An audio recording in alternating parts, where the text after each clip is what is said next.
আজ ৬ ডিসেম্বর ২০২১ খ্রিস্টাব্দ ২১ অগ্রহায়ণ ১৪২৮ বঙ্গাব্দ সোমবার।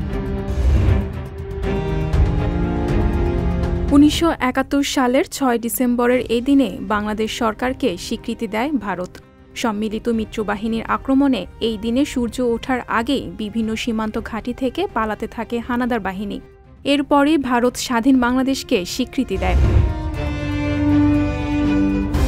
১৯৭১ সালের এই দিনে ফেনী হানাদার মুক্ত হয়।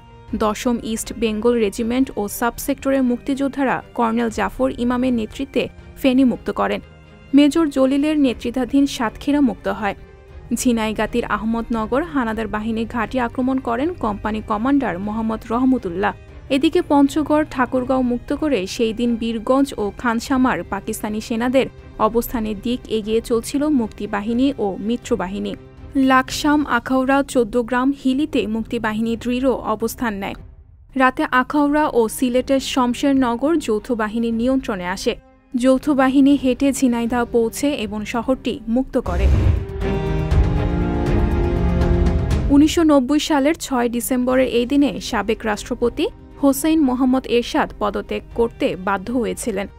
ব্যাপক গণ আন্দোলনের মুখে তিনি পদত্যাগ করেন। এরশাদের পদত্যাগের পর বিচারপতি শাহাবুদ্দিন আহমদ অস্থায়ী রাষ্ট্রপতি নিযুক্ত হন এবং জাতীয় সংসদ বাতিল হয়। ১৮৭৭ সালের ৬ ডিসেম্বর বিখ্যাত বিজ্ঞানী টমাস আলভা এডিসন ফোনোগ্রাফ ব্যবহারের মাধ্যমে প্রথম শব্দ রেকর্ড করতে সক্ষম হন।